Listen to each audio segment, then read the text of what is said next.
Chapter 6. Thursday, June 15, Sup/Sup, 1852. I asked Jane Davies to marry me this morning, and she agreed, so we had a quiet little ceremony tonight. My ankle is doing some better after the hot springs last night, but not as much better as I would have hoped by this point. I am thankful for the help Jane has given my family, and I am returning the favor by giving her my name and protection. The protection won't start until I'm better healed, of course. She is off with the children now, consolidating her supplies and belongings into our wagon, and hers will stay alongside the trail. We've spotted so many wagons along the way, and I always wonder why they were abandoned. Did the entire family die? Did one of the adults die, leaving the other free to marry another? There's no way of knowing, but it gives me something to think about as I drive the oxen. Today was a normal day for us. We traveled along the Portneuf River and made over half of the 39 miles that must be walked between today and tomorrow. We'll be on this river for some time, but we're all thankful for the water it gives us. I sometimes wish Jane didn't have to walk along the trail and could ride somewhere, given her condition, but there is no other way. And I let Judy walk knowing of her condition without giving it a second thought. I'm not certain why I think of Jane as frailier than my darling Judy, but it seems as if it's the case. I will make sure she has some rest time once we get back to Clover Creek, and I pray that will happen sooner than everyone expects. Jane moved the last of her belongings from the wagon she and Adam had purchased into the Henderson's wagon. It felt strange to let the wagon go, but they would take the oxen she and Adam had purchased with them. She salvaged all the coffee that was left, and she knew they'd have enough to reach Oregon City where they could get a few more supplies. The bad thing about getting supplies along the trail was how dearly they had to pay. Everything was much less expensive in Independence. She wished there'd been enough room for a great deal more supplies than they'd purchased. She knew they'd be using it now. She'd had Mr. Henderson, she still couldn't think of him as Matthew, rest across the way while she and all the other ladies moved her belongings. She'd kept out a nightdress and a walking dress so she could let them out. She was much leaner than she was before leaving Wisconsin, but the baby was making things too tight regardless. She could work on sewing after supper in the evenings, or during their noon breaks. The captains seemed to be allowing them fewer noon breaks in their hurry to reach Oregon City and get all the way back to Clover Creek before the snow started flying. She thanked the other ladies for their help, and then took her dresses and mending supplies to the fire. Mr. Henderson saw her move and stood up to join her. He limped over to her without his crutches, and sank onto the ground beside her.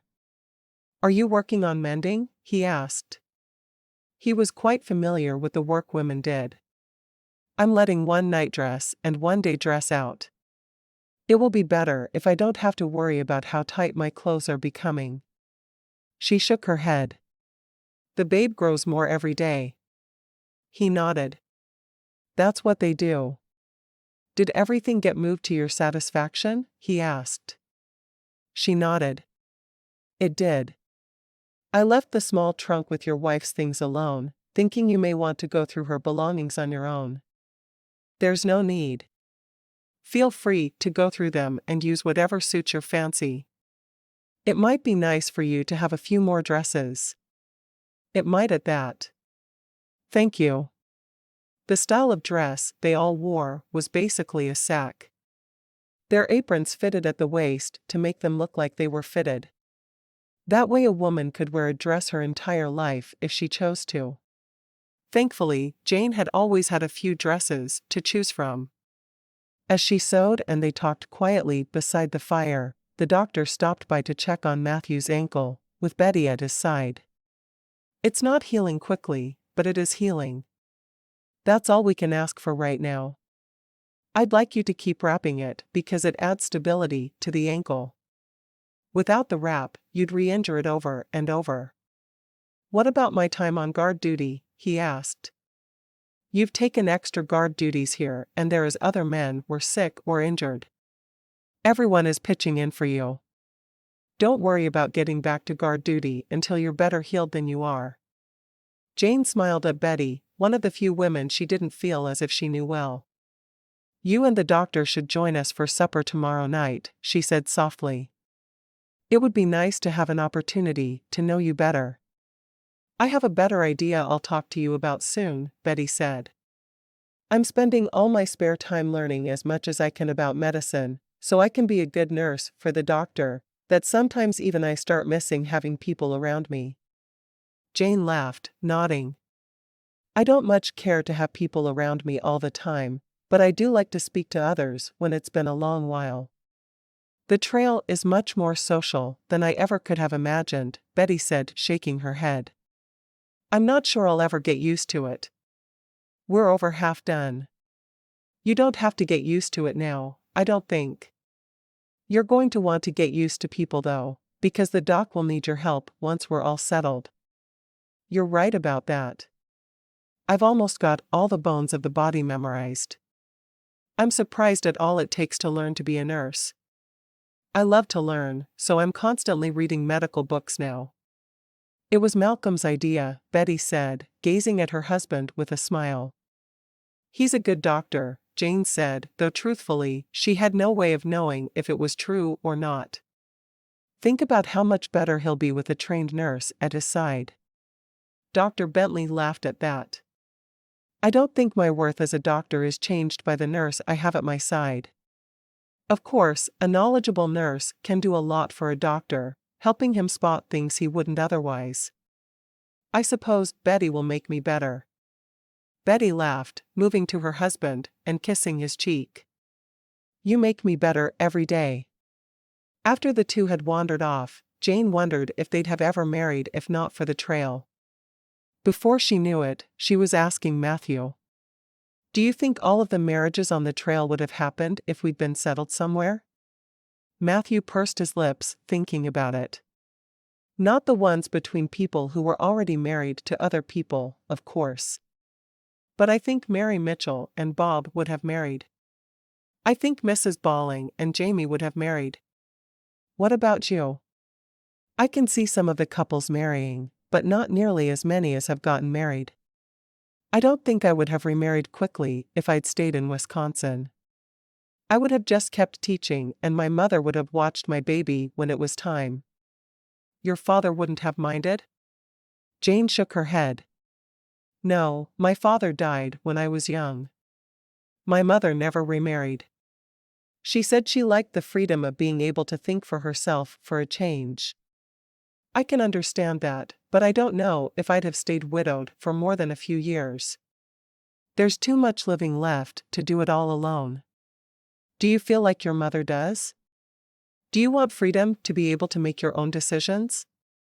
She shrugged. I like to make my own decisions, of course, but I'm an educated woman. I read a lot, keeping up with local and world news. I don't think I would like it if a man told me how I must feel about anything. Let's take the subject of slaves for a moment. I believe a person owning another and treating them as if they were a possession is wrong. But even if slavery is outlawed in this great country of ours, will women still be slaves to their husbands? Will children still be forced to work in factories and give the money they earn to their parents? I hope not, because both of those things feel like slavery as well. Many reforms need to be made, and women aren't supposed to have opinions about them. That makes me sad. He studied her for a moment before nodding. I won't try to make decisions for you. If you want to discuss things with me as an equal, that's just fine by me. I will never treat you as property. It was the same promise Adam had made Jane before they married. Thank you. I expect to be treated as an equal, and I will share opinions as I see fit. I think that's why Adam and I did well together. He made me the same promise before we ever became engaged. What about the children? He asked, eyeing her carefully. Do you think a woman should do all the work involved in raising children? Or do you think it should be more of a give and take between husband and wife? I think everything should be decided jointly. Many things the mother must decide on her own, as she's the one spending more time with the children in most cases. If it's something serious to be dealt with, the couple should have a discussion about it, out of earshot of the children. He smiled and nodded. We should have had this discussion before speaking our words earlier, but I'm glad we agree on the important things. And I'm glad you can cook in a way that pleases my children. I don't think I could have listened to one more complaint about how awful my beans are. She laughed softly. I am going to have to make beans once a week or so to keep our food supply up. I'm truly thankful that dried beans last as long as they do. As am I. Yes, tomorrow night would be a good night for beans. They are healthy, and the children will live. It's food in their stomachs. Yes, it is. And food is not exactly abundant along the trail unless we want to stop for a long period of time to hunt and gather. And then we wouldn't get to Clover Creek before the snows fell. She paused a moment. Are you still wanting to build a hotel when we've settled? I think about it a lot. It was Judy's desire for us to build it, but I would be just as happy starting a ranch. Would it bother you to be a rancher's wife instead? Matthew truly didn't want to give up on Judy's dream, but he had to realize that with a new wife came new dreams. I think perhaps I would prefer to be a rancher's wife, but we could compromise. Make a house bigger than we need for our family, and I will take on boarders who come through. I can cook for them, and we will make a little extra money that way. He nodded. That sounds like a good idea. I know several in the group are talking about restaurants and that type of thing. In a year, when the people are coming through Clover Creek, there may be a whole town there to stop and stay in if they want. It would be nice, wouldn't it? Jane's gaze focused on an object off in the distance. Adam would love for her to be a rancher's wife as they'd intended. If I'm called on to teach school, how would you feel about that? He shrugged. I think it would be better if you could give the children their lessons, and they did them at home. You could just teach 1 day per week that way, but if you feel like you could teach a whole roomful of children every day, then you may do that. You have a mind, Jane. You may use it for whatever you please. Just make sure our children are taught. Our? She was surprised by his wording of the statement, but it would be their children, she supposed. I wouldn't let children grow up with no education. Are you hoping for a boy or a girl? He asked. Jane shrugged. I'd like a boy who could help with the ranch work, but I'd also like a little girl with eyes like her father's. She had always loved Adam's blue eyes and thought they would be perfect on a little girl. He nodded. I love that you can see Judy's face in little Hattie. Not so much in Alice, though you can rarely see Alice's face with those 2 fingers always in her mouth. Jane smiled. She'll outgrow that eventually, and then we'll miss those fingers always being in her mouth. I have a strange feeling I'm not going to miss it at all. Her mother and I did everything we could think of to make her stop that habit, but nothing worked. Don't worry about it. Not yet anyway. If she's 15 and still has her fingers in her mouth, then we'll have something to worry about. All right. I'll take you at your word. Matthew yawned and stretched his arms above his head. I'm going to sleep out in the open tonight. Why don't you sleep under the wagon with David? Jane nodded immediately, understanding that her place was with the children. There was no doubt in her mind that's why he'd married her, but to be fair, she'd married him for mostly the same reasons. She had a baby who would be born in a few months, and that baby would need a father, and someone to support him or her. Matthew would provide that for her unborn child, even as she took care of his small children. She only hoped they would be able to coexist easily. Both were strong Christians, but that was about all they had in common. Was that enough to make a strong marriage? Hopefully it would prove to be enough. Chapter 6. Friday, June 16, Sup/Sup, 1852. I married Mr. Henderson last night. He asked me yesterday morning before we started out, and I immediately said yes. What else am I to do? He proposed a marriage in name only, and that's the only kind I could have possibly agreed to. I'm still mourning Adam, and Matthew is still mourning his late wife, Judy. I'm now the mother of David, aged 7, Hattie, aged 4, and little Alice, aged 3. Hattie's birthday is coming up at the end of the month, and I will try my hardest to make her feel like it's a real birthday. I can make a cake and we can invite her little friends over. Even the children seem to be making lifelong friends on our journey. It surprises me just how well they learn to get along. Even at the end of a day, when they've all walked together throughout the day, they want to play together in the evening. I certainly wish we adults had as much energy as the children do. We should reach the lake I saw tomorrow. I haven't remembered to ask anyone the name of the lake, but it will be a good place for us to do our laundry and do a bit of hunting. I'm not sure if we will be able to take our Sunday off this week, as the captains have quickened our pace. No one is quite certain why they've quickened it, but I'm assuming they think there will be an early winter. As tired as we all get, it's important for us to be at our destination before the snows fly.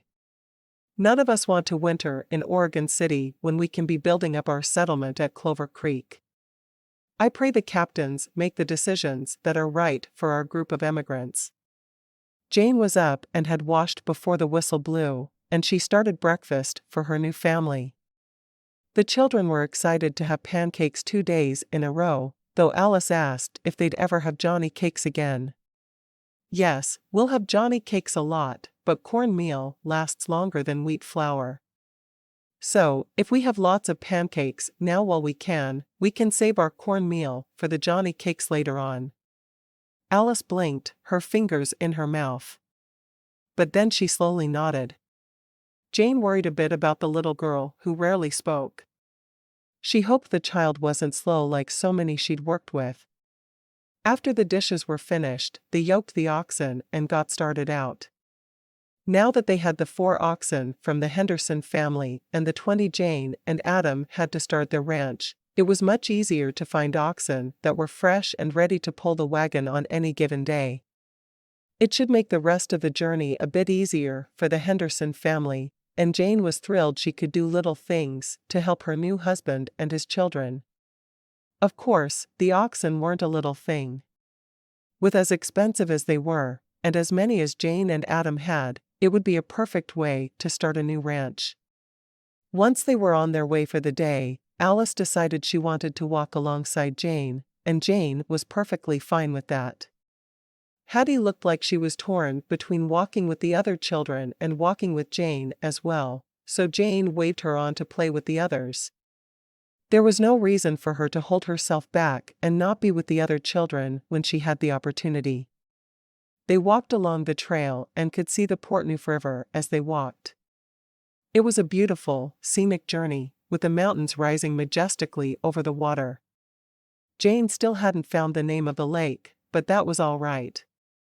Someone would know. She was just thankful to have a map to show her what was ahead. It was much easier to tell the other women where they were going. Men didn't seem to communicate well with women geographically. She could easily tell a woman what would come next just by glancing at a map. It was much harder to tell a man the same thing, and she had no idea why. Men and women just seemed to think very differently. Alice seemed so happy as she walked along beside Jane, clinging to her hand. "Isn't it pretty?" Jane asked, and Alice nodded, still not removing the fingers from her mouth. She seemed to do that only to eat and speak, which was rare. Jane found herself walking with Trudy and Penelope that day. When they once again didn't stop for lunch, Trudy asked the other 2 if they knew anything about why they'd suddenly picked up the pace so drastically. "I don't think anyone is injured now," Penelope said. "Other than Mr. Henderson, who is still capable of driving.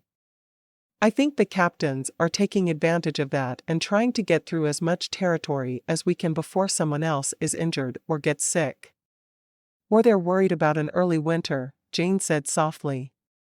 She didn't want to worry the other women, because she was worrying about it enough herself, but she knew there was a good chance they'd seen signs of early winter and that was spurring them on to walk faster. You think? Trudy asked. I guess it's better than worrying bandits are on our tail. I can agree with that, Penelope said. I'm going to go find the food that we had left after supper last night, and I'll take some to Herbert to eat as he drives. I may sit with him and share the meal. That sounds nice, Jane said. I need to keep walking, but I'll dish up Matthew's meal and get it to the children as well. We can only walk if we can eat as well. I want to start bean soaking as well. I hate how they make me feel, and soaking them does seem to help. Trudy smiled. I should probably go and feed Joseph and Emily. With as much energy as that child burns, I'd be surprised if she didn't fall right over if she missed the noon meal. Jane laughed. I understand. And my little Alice here needs her nap. Don't you, Alice? Alice nodded. I'll talk with you later, Jane said as she headed toward the wagon Matthew drove to get the food from the back where she'd stored it just in case they didn't stop for a meal again. She was a little surprised that Trudy had been so friendly. She remembered at the beginning of the trip the girl had been downright prickly, but now, she seemed like a different person entirely. She was definitely much happier now that she was married. Jane was certain there was more to the story as there was with all of them, but she wouldn't pry. It was an unspoken rule on the trail that you didn't ask others about their past. Jane served up 5 bowls of their food, first taking one to Matthew as he was the one driving and needed to keep his strength up. And then she fed Alice and put her in the back of the wagon. She found Hattie, who climbed into the back of the wagon on her own and began eating. David realized people were getting food, and he showed up seemingly out of nowhere to get his share of the noon meal. As soon as all the children were eating, Jane took her own food and fell back to walk with the other women. It was nice to have lively conversation as they walked this seemingly endless trek. They camped that night along the Portneuf River, and before Jane even had supper ready, Trudy came and squatted beside her fire for a moment. We're going fast because we can. The sooner we get to Clover Creek, the more houses can be built before winter. If everyone stays healthy, we'll continue this pace. If not, we'll slow down and be thankful for having a few days we could get ahead. Jane smiled. Thank you. Make sure you tell Penelope. Oh, I already have. She told me to come tell you. Jane laughed. It's certainly nice not to keep having to guess what we're up to. How did you find out? I asked Mr. Caldron while his wife was trying to pull the boys out of a tree. Those boys sure do find whatever mischief there is to be found, don't they? They do. Trudy got up and hurried back to the fire that was already going at her own campsite. Jane wished they'd do more meals as a company instead of just cooking for themselves every night. She was sure it would be easier on everyone involved, but no one really wanted to do that except for special occasions. It was one of the things she'd dreamed about before coming, and she would have loved to have a relationship with the other women that would have made it easy to do. The beans she made that night had the children groaning loudly. You said no more beans. Hattie said, close to tears. I said I'd try not to make them too much. That's different. We haven't had any beans since I started cooking for you, and that was 5 days ago. That's not often at all. Alice simply stared at her with those 2 fingers in her mouth. We can do it for one night, David said to his sisters, trying to encourage them. You'd think you were asking them to drink poison, Matthew said, shaking his head. She's going to fix a meal. And I'm making cornbread with the beans, she said softly. Everything tastes better with cornbread. Alice's lips curved up on either side of her fingers. When the meal was ready, David took a big bite of his beans and smiled. These beans are good. They don't taste like Pa's beans at all. Alice pulled her fingers from her mouth. Papa makes bad beans. Jane bit back a laugh. Papas aren't usually great at cooking. I'm glad you cook for us now, Mrs. Davies, Hattie said softly. Jane exchanged a look with Matthew. She wasn't Mrs. Davies any longer, but what should the children call her? Matthew seemed to understand the look. When she married me, she stopped being Mrs. Davies and became your new mama. But if it makes things easier for you, you can call me Jane. That's my first name. Their father had never used it, but the children certainly could. Matthew seemed to think about it for a moment before nodding. I think calling her Jane would be fine. The beans were a hit with the whole family, and Hattie even asked if they could have them again soon. Jane had added the slightest bit of brown sugar to the pot while they cooked, making them sweeter. It was the only way Adam would agree to eat beans so often, so she figured it may work with the children as well. Once the children were asleep that night, Jane and Matthew sat near the fire, not really talking at first. Jane had no idea what to say to the man. He was her husband, but she didn't know him. She and Adam had courted for years before they'd finally married. Matthew cleared his throat. I'd like to talk to you about something if I may. Of course. Jane looked at him, ready to grab onto any conversational gambit he threw out. They had to talk about something. If I tell the children to call you Mama, I would prefer you not contradict me and give them another option. I know it's easier for them to call you Jane right now, but I think they'd have made the transition easier if they called you Mama, as I suggested. I'm sorry. I wasn't looking at that as contradicting you. I was just trying to make things easier for the children. I understand, and I'm not angry for that reason. If you wish to contradict me about something, please wait until we're alone, and we can talk privately. Jane nodded, feeling thoroughly chastised. She'd thought the children were in her realm, not his. Now she felt as if she was being scolded like a child. Adam would never have spoken to her that way. I'll do that in future. Do you need anything before I go to sleep? I'd be happy to make you another cup of coffee or something. No thank you. Coffee would keep me awake, and with the speed the captains have us moving, I need to sleep early. It was just getting dark out as Jane climbed under the wagon with David, who immediately rolled toward her. The nights were cool in these mountains of Oregon. Someday she'd be happy with that cool, but that night, she was happy for the boy who snuggled close to her. It would keep her warm through the long night. She lay for a moment awake, thinking about how Matthew had chastised her, but it didn't last long. They were just getting to know one another and learning each other's personalities. It was best if things like that came out now, before she had any real feelings for him. Before? She wasn't sure where that word had come into her thoughts. If she ever had feelings for him, which she hoped would happen along the way. Feeling something for the gruff man who she cooked for and whose wagon she slept under seemed so far away, but she knew it could happen. She spent too much time with him for anything else to really happen. As she drifted off to sleep, she prayed for her new family, and she prayed that feelings would develop between her and Matthew. It would feel wrong to have feelings right away, but Adam wasn't coming back, and she would need to get used to Matthew. Soon. At least it was cool enough to sleep here, unlike how it had been when they'd first crossed the North Platte River. Now she could drift off to sleep in the fresh mountain air and feel rested when she awoke.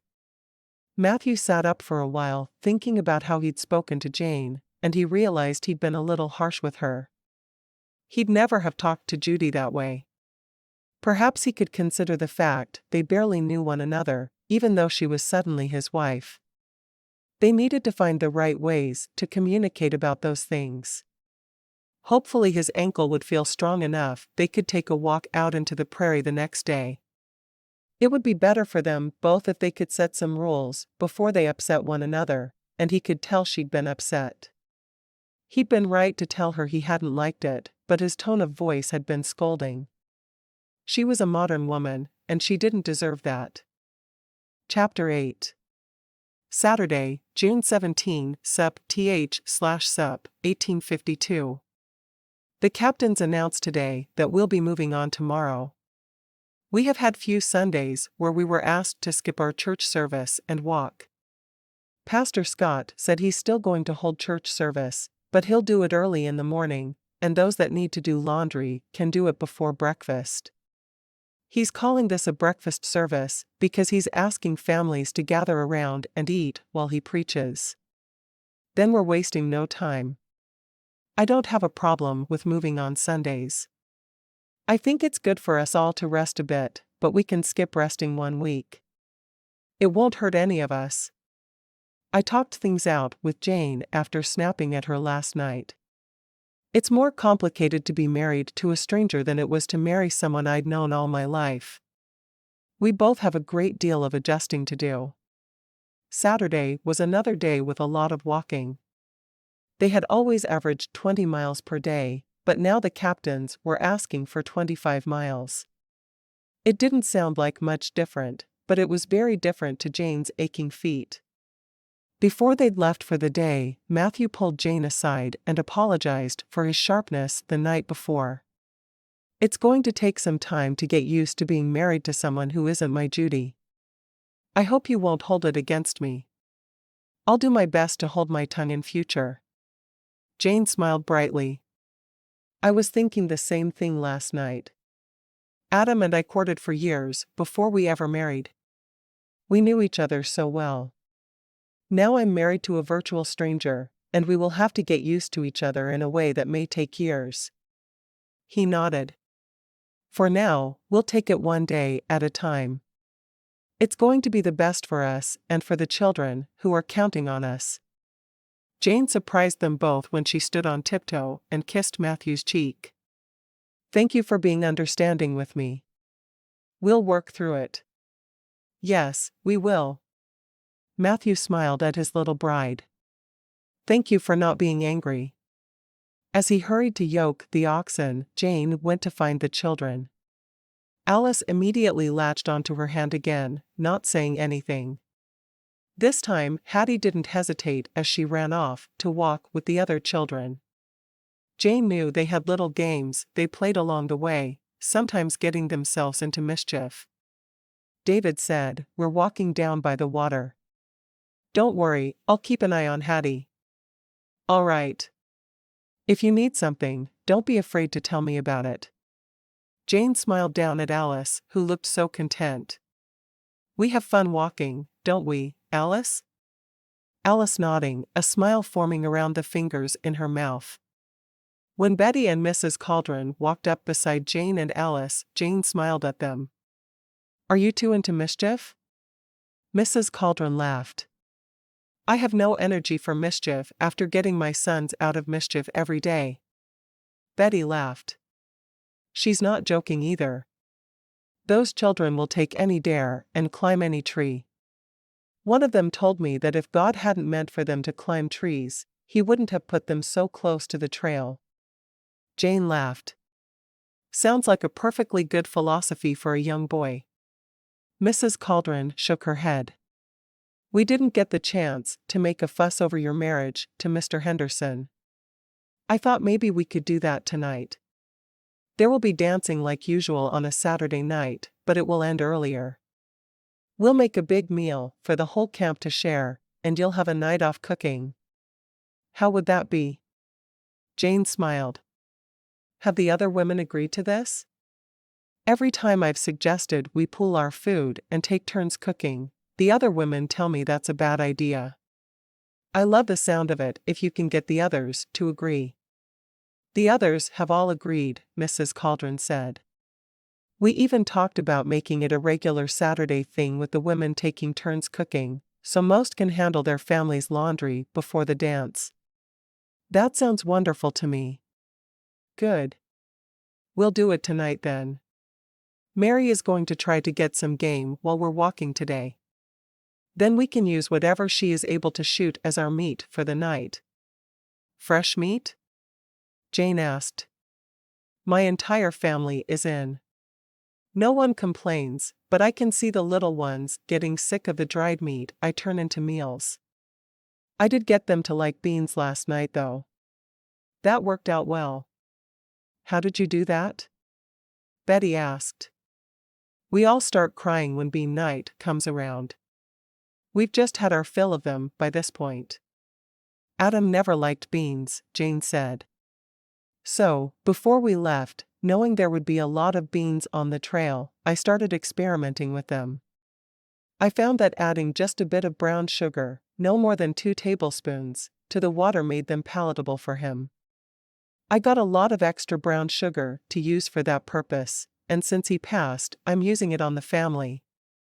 Betty and Mrs. Caldron exchanged a glance. Do you soak them? Mrs. Caldron asked. Yes, I do, and I add the sugar to the water just as it starts to boil. I'm sure trying that soon. Betty shook her head. It's so hard to get children to eat beans so often. I agree. The children had already been complaining to me about beans when I made them for the first time. They've asked to have them often. I hope it works for you. It seems like such a simple thing to make everyone quit complaining, Mrs. Caldron said. But I'll try anything at this point. While they walked, they talked about other cooking tips for the trail. It's hard to know what's going to be good from one week to the next, Jane said. I wish we had food that would stay good for months on end, but there's just no way to do that. Maybe in the future there will be, but we're limited to what we have available. It seems like if there can be steam engines and photographs, someone could make food last longer without going rancid. I think that should be the next invention, but men come up with things to make their own lives easier. If there were a woman inventor, we'd have what we need quickly, Betty said. That's true, Mrs. Caldron pursed her lips.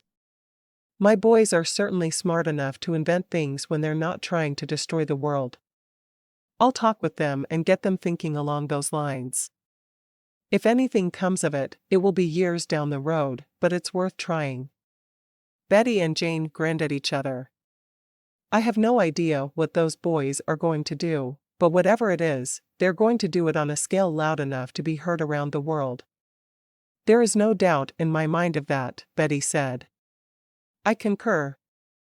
Jane said. We should walk together more often. I'm enjoying this conversation. Women think differently than men, and if they'd just listen to us, I think the world would be a better place. Oh, it would definitely be a better place, Betty said. Thankfully, Malcolm listens to my ideas. He's a good husband. I wish I knew if mine was a good one. I don't know him well enough yet. Mrs. Caldron sighed. I'm just glad you have a father for your baby when it comes along. We don't know what kind of husband Mr. Henderson is, but we certainly know he's a good father. Jane nodded. I cannot complain even a little bit about how he parents his children. I hope he stays involved and doesn't just expect me to take over. I hope so too, Mrs. Caldron said. I wouldn't mind giving him my boys for a week or two. Maybe they'd act better. I think your boys are just too rambunctious for normal parents. They need you and Mr. Caldron. You're the perfect parents for 2 boys who can't sit still to save their lives. At lunch, they once again kept walking. They were picking up 5 to 7 miles per day by going through their noon meal and not taking a long break, but everyone was so tired. They would need a shorter day soon. Perhaps the captains would let them go for just a half day on Sunday. That would be ideal. But as soon as they did, someone would get hurt, and they'd have to stop. Or it would rain too hard to keep going. No, it was best for everyone involved if they just kept going. Jane got the children their noon meals and put Alice in the wagon with her sister, and then she went to the front of the wagon and climbed into the wagon seat beside her husband. I thought we could take some time and get to know each other a little while we ate our meals. Matthew seemed surprised but nodded. All right. What do you want to know? How did you meet your wife? She asked. She lived on the next farm over. She was an orphan, and the family took her in.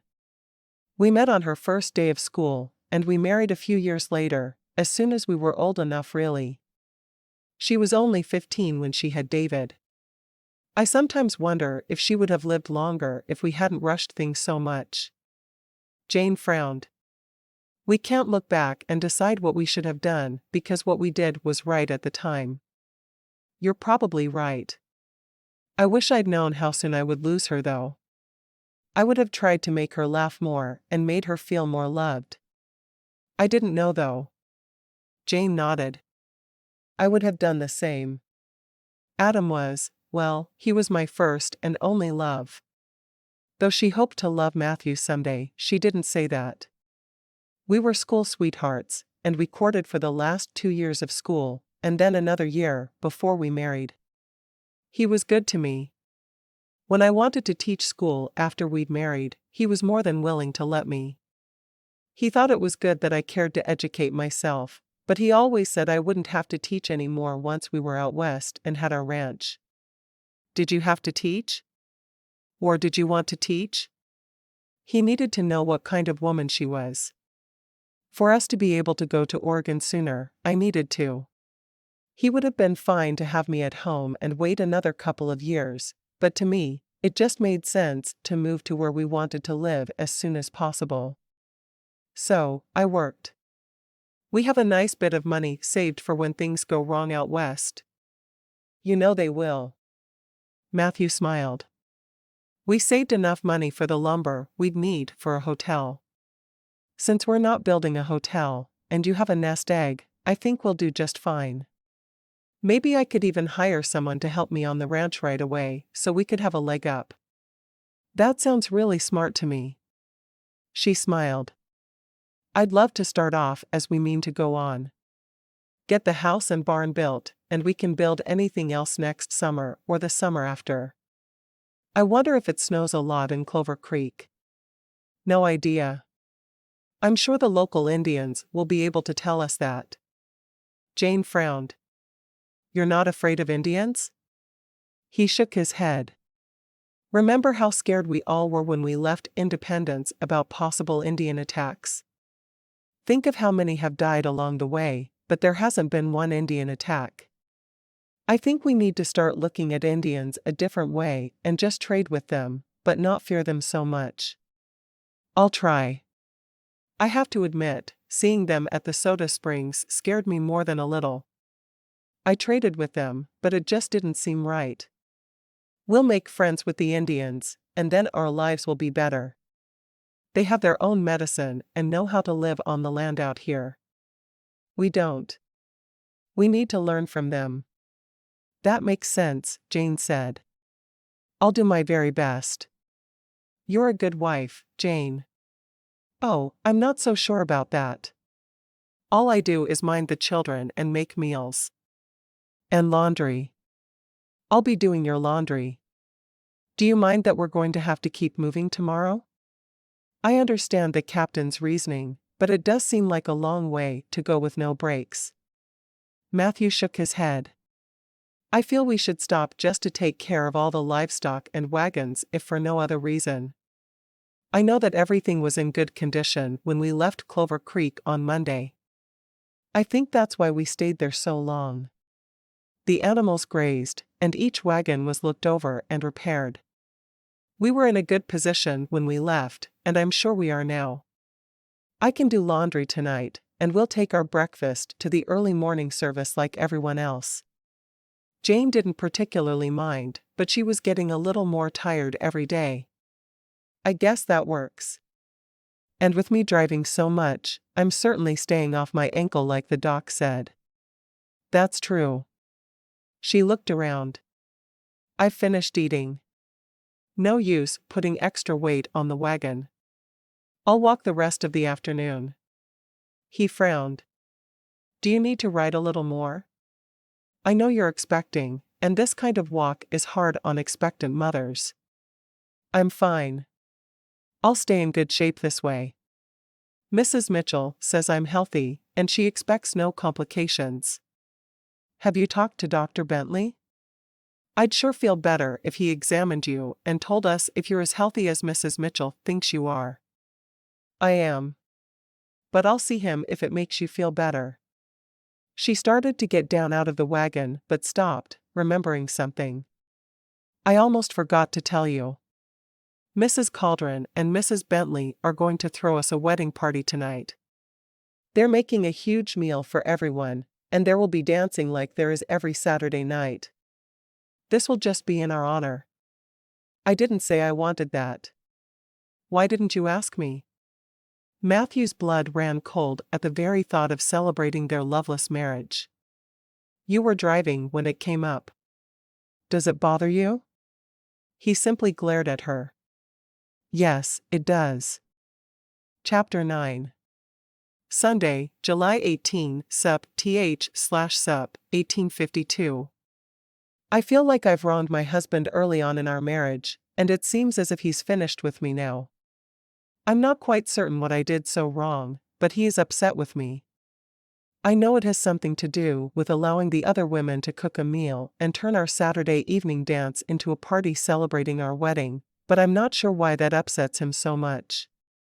By the time he found out about it, the plan was in motion, and I didn't feel like I could go back on my agreement for the party to happen.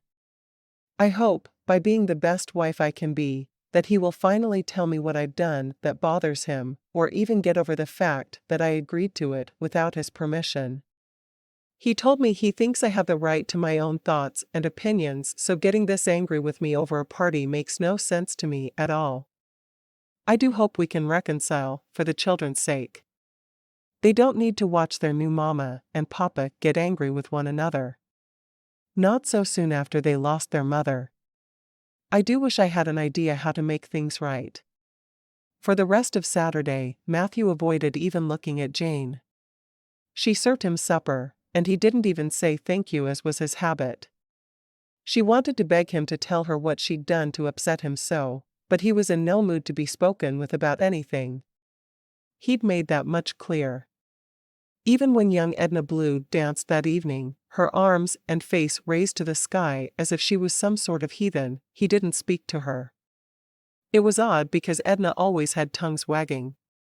At one point the girl took the peppermint stick from her cleavage and pointed it at someone, but Jane was never certain who. It was an odd gesture even for Edna.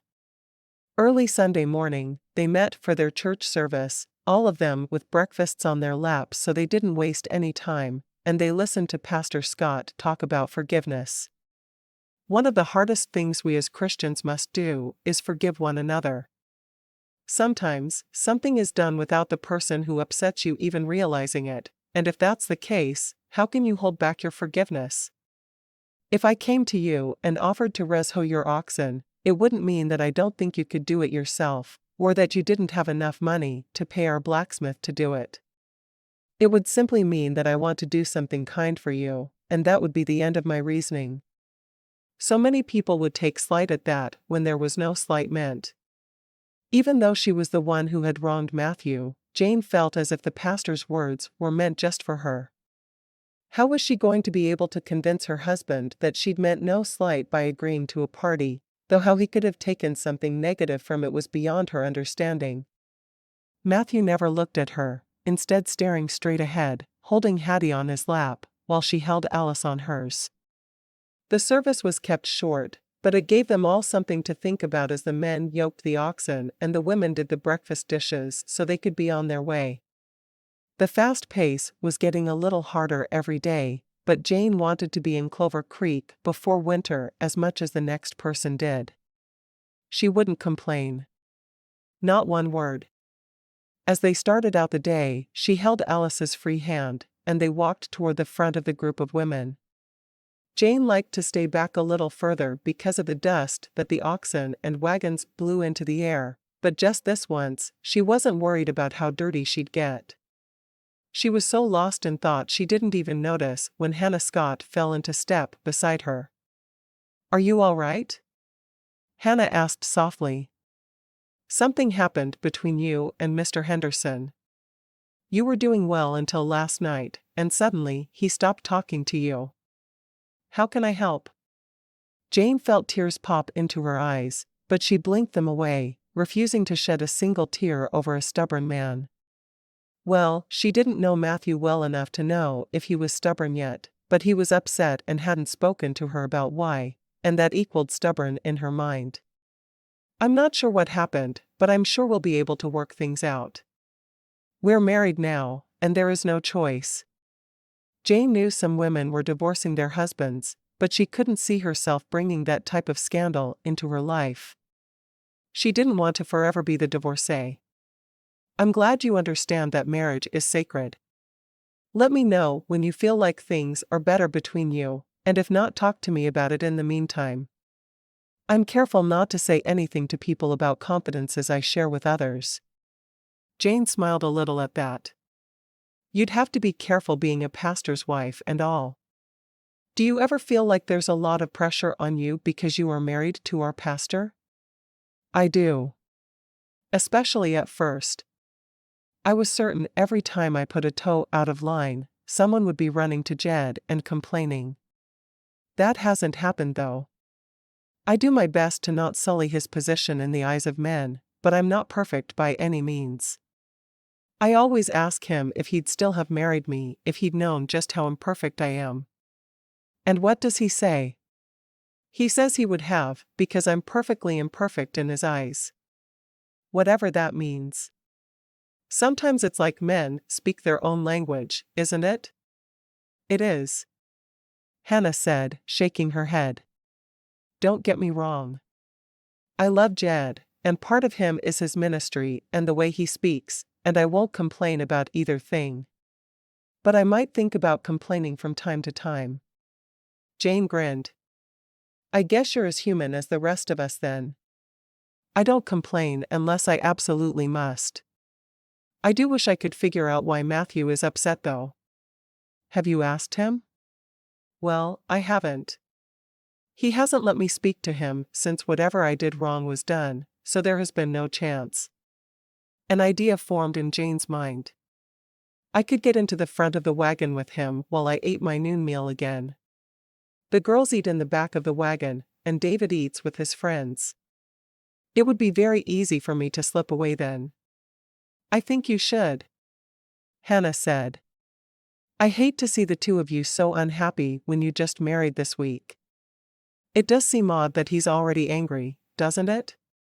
Mary joined them then, her rifle over one shoulder. Hello, Mary, Jane said.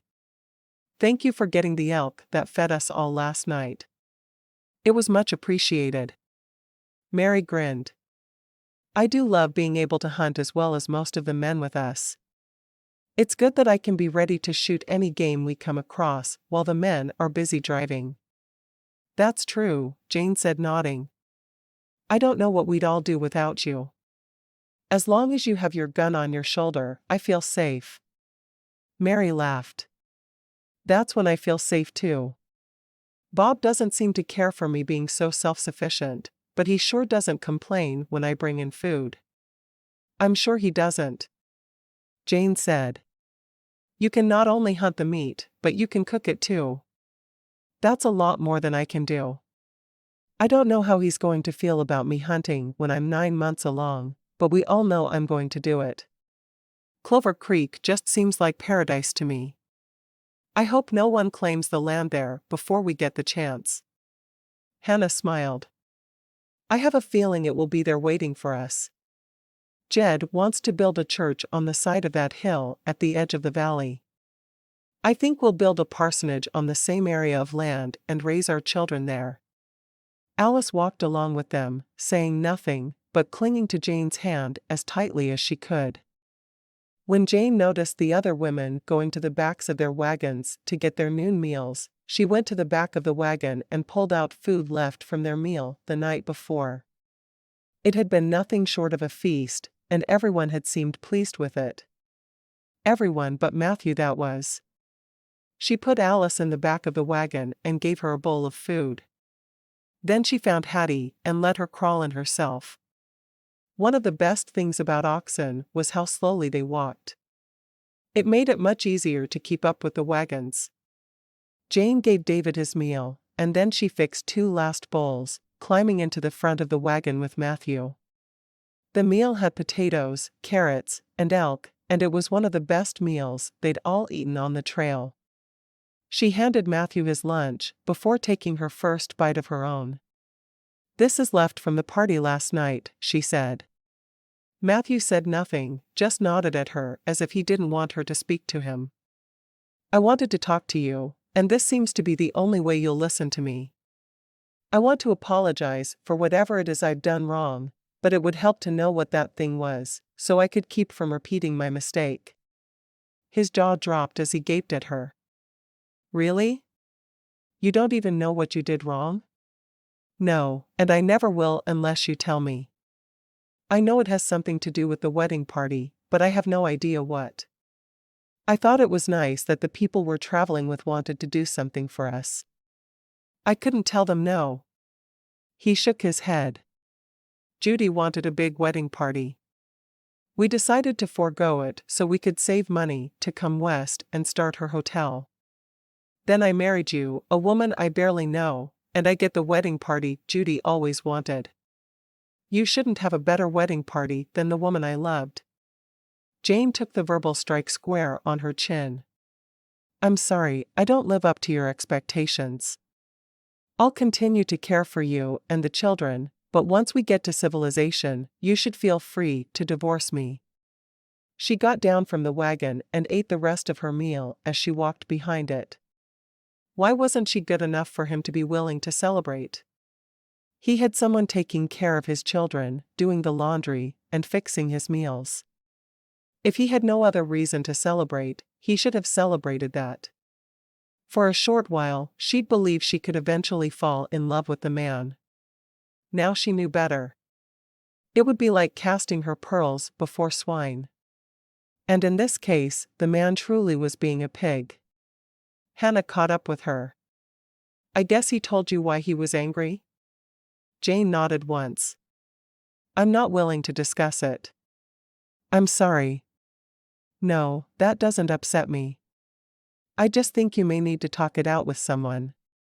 Do you know, I thought I could eventually fall in love with that pig of a man?"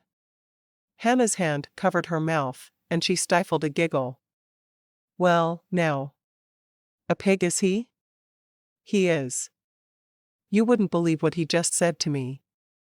I'll never be good enough to even walk in his footsteps, let alone sleep on a pillow his real wife's head has touched. I went into our marriage with an open mind. I knew I'd be better off with protection, and I could help his family a great deal. But did he give me the same kind of chance I gave him?" Jane kicked a rock that was in the middle of the trail. "I guess he didn't give you a chance at all. But tell me something, Jane.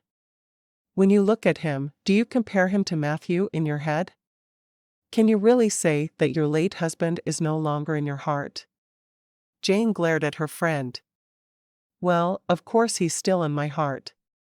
Matthew must have a tiny heart though, because it's apparently completely full of his Judy, and there isn't a speck of room for me or any other woman.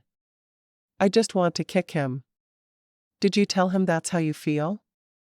"No, of course not. After he said what he did, I got down from the wagon seat and came back here to stew. Your husband sure picked a bad week for a sermon on forgiveness, because I can't seem to find any forgiveness inside of me after what he said." Hannah smiled. "Then he picked the right week. His topics aren't always comfortable with people, but they are useful. It might be time for you to climb right back up on that wagon seat and tell him how you feel about what he said to you. If he doesn't know why you're upset, how can he correct things? You need to forgive him and move on.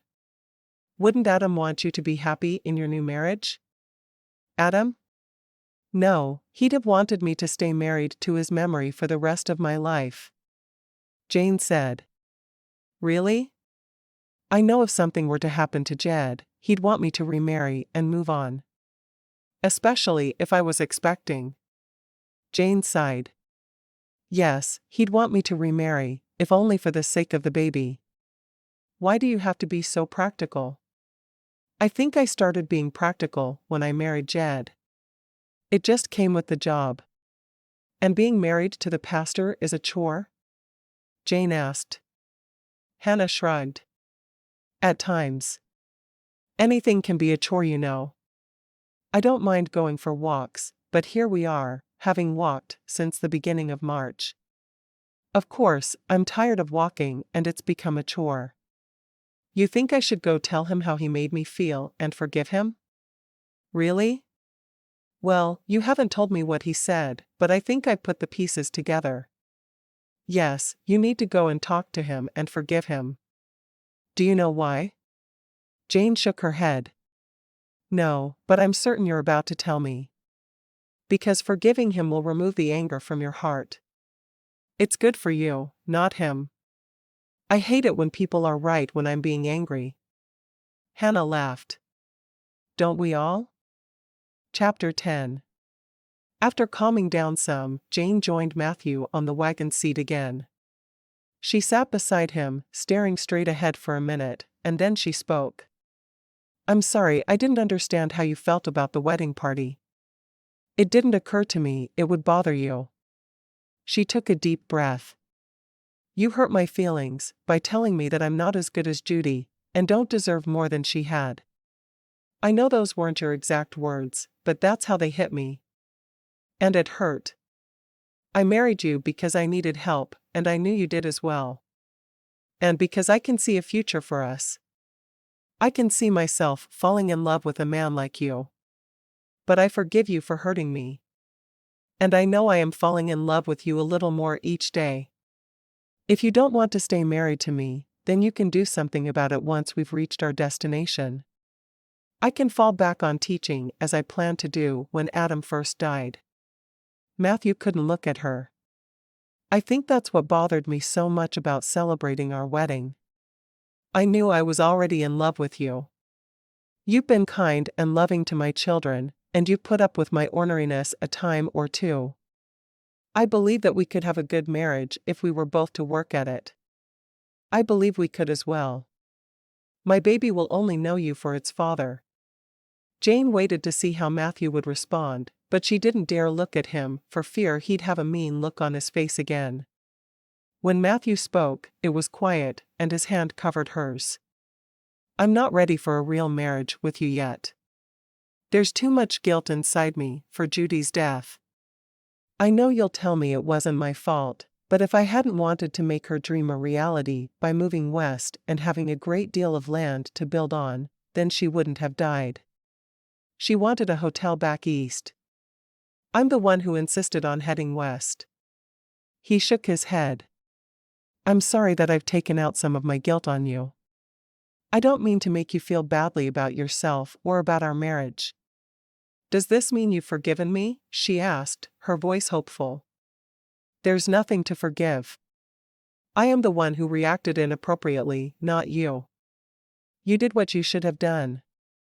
You came to me, talked to me about the problem, and then forgave me before I could even think about what it was you had to forgive. I'm not worthy of a woman like you, Jane. You are. I understand guilt. What if I had just asked him to stay back east one more time? Would he have agreed? What if I'd been able to convince him to wait one more year to come west? Would he have survived the crossing? He sighed. I guess you really do understand how I'm feeling about it all.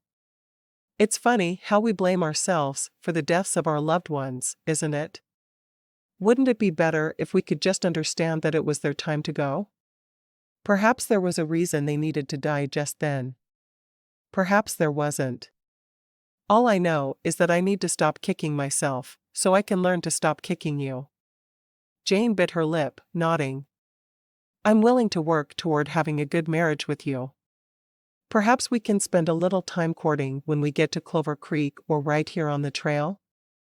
We skipped that part of our relationship, and I don't think it's done us any good. Matthew wrapped his arm around her shoulders. I'm determined to make our marriage work. We'll start courting just as soon as we can. Thank you for giving me another chance to treat you as I should. He turned and kissed her cheek, just as she was turning to kiss his. Their lips met for the first time ever, and it felt right. There were no fireworks like there had been with Adam, but there was comfort and security in his kiss.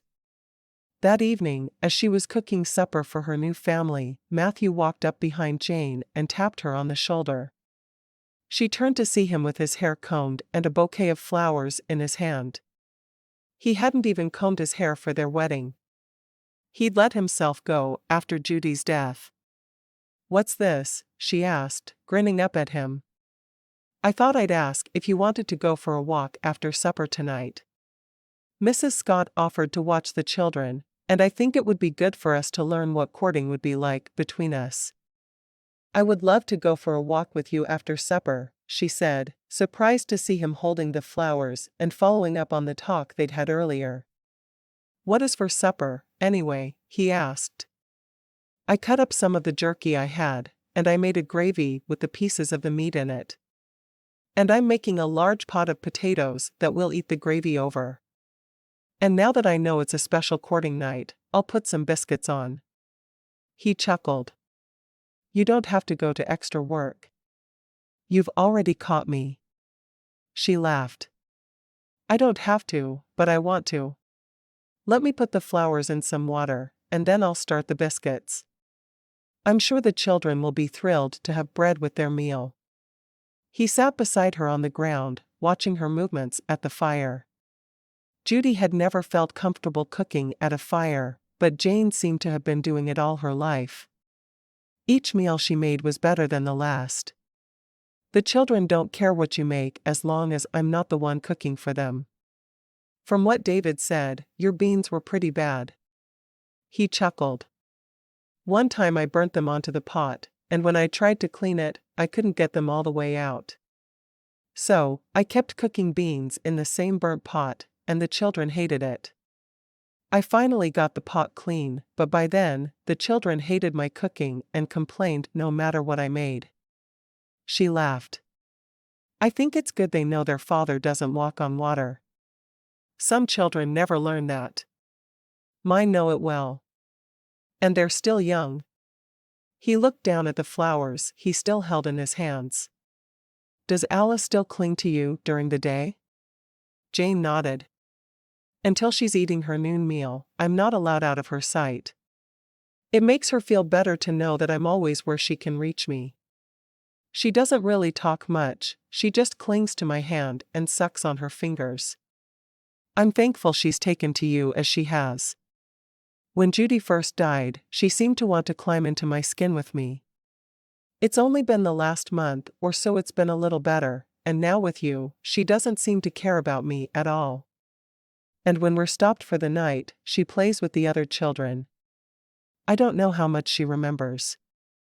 I think I'll be the only mother she remembers. It's sad because I know Judy loved the three of them as much as she loved her own life.